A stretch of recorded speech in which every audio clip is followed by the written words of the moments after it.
Hello there, and welcome back to some more Gran Turismo 2, but more importantly, welcome to the Hot Lap Classic Remastered. Those of you who've been around with me for a while may remember a show called the Hot Lap Classic back in the day, where I'd take the cars of Gran Turismo 2, fully upgrade them, and take them around the smallest track in the game of Motorsports Land to see what time they could set. It was quite a fun series, and it went on for a while because we did well over 200 cars. However, in the end, it sort of just seemed to get left on the back burner, and we never really picked it up again, which is a big shame because it was one of my favourite series I've ever done on YouTube. So it's coming back, and now it's remastered, which means several things. For one, it is now being ran on an emulator, which means we can have nicer graphics, better frame rates, and also means we can play around with the Gran Turismo 2 Plus mod, which will be linked in the description. It's essentially a mod that improves several features on Gran Turismo 2, fixes several things, and also brings back some old content, which is fun to play around with. And when the Plus mod is making some changes, I'll be sure to let you know about it. But in this case, the Plus mod is not making changes. For our first car, our benchmark, that's going to set the target time that cars will be going after, is the 1993 Honda Civic SiR-II EG. This car has been chosen for several reasons. One, I always try to choose something that's quite easy to drive and should post in a relatively decent lap time as our first car, and also because this has the best race mod in the game. It's based off the 1993 JTCC class-winning Honda Civic, and I think it looks absolutely terrific. I love the colour scheme, I like the design of it. This is very much me. So the Civic posts some pretty decent stats: 298 horsepower, 927 kilograms of weight, decent amount of torque, and it is fully upgraded on super soft tyres. The only upgrade the cars will not be getting this time around is the fully customised gearbox. I'm going to leave every car on its stock transmission just because it adds a little bit more variety. I find cars on racing transmission basically all do relatively the same in terms of their gear ratios, so to mix it up a bit, every car is going to be running its stock gearbox, and there's a few quirks that we can get through that. So, as with the original series, this car is about to get 6 laps of the Motorsports Land track to set the best time it possibly can. Our current leader doesn't exist. We haven't got one yet, so this is the first car to go around here, and that should be exciting. We are wiping the leaderboard clean, mostly because with the game running on an emulator with changes in frame rate and the fact that I can sort of see more of what I'm doing now, for me personally, it didn't make sense to keep the old leaderboard, and also the new leaderboard counts for the fact that I know this track, well, I guess I know the track better than I used to, but also I haven't driven around here consistently for a while. I did do some test runs, and my actual lap times are not far off what cars in the old series were getting. In fact, in several cases I was improving, so yeah, we'll see how this goes as the show goes on. But the old leaderboard is wiped, which means the Suzuki Scudo Pikes Peak is no longer our class leader. So I hope you enjoy actually being able to see more of what's going on with the car.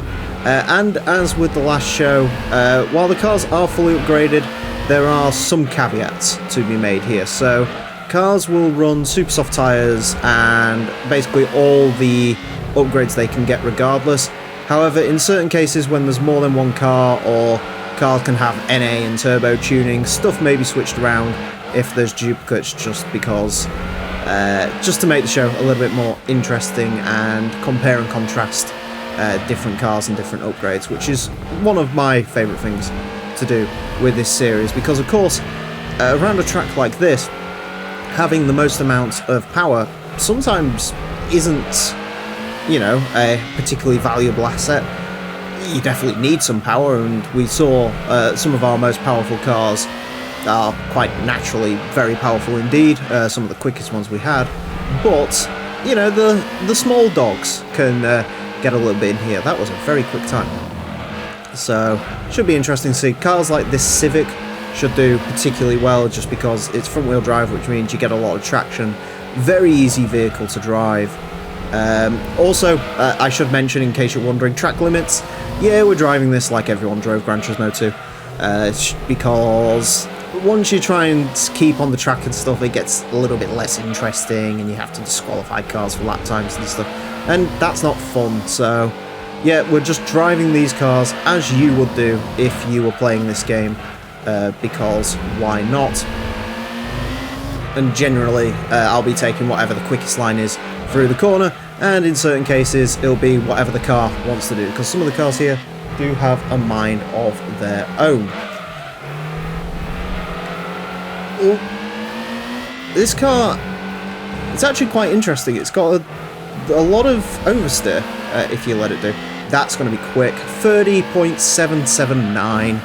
That is the target time for whatever the next car is, and yeah, we'll see how things get along. But that is an incredibly quick lap time to start us off with. Wasn't expecting the Civic to get far up there. Admittedly, it did have quite a good advantage with that corner cut, but still, that was pretty good. So, of course, this car goes into first place, as one would imagine, because the show's just come back.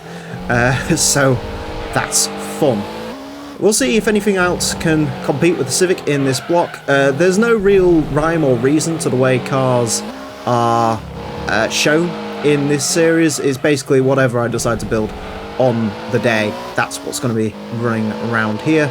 And also that means, as a result, if you've got any cars you'd like to request for this show, please feel free to put them down in the comment section, and I will consider them.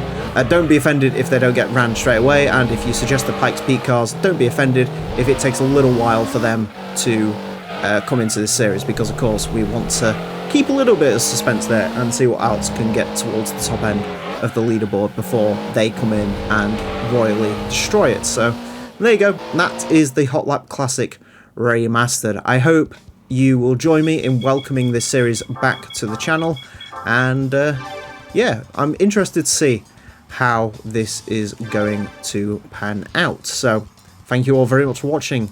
Join me next time for the next car to hit the Motorsports Land track. Also, I should mention, this series, because it's very easy to produce, should be coming out very frequently indeed, as in daily, provided I haven't got another Let's Play video or anything lined up. So, if you're a fan of more content, then here you go, more content. So, thank you all very much for watching. Join me for the next car, and until then, farewell.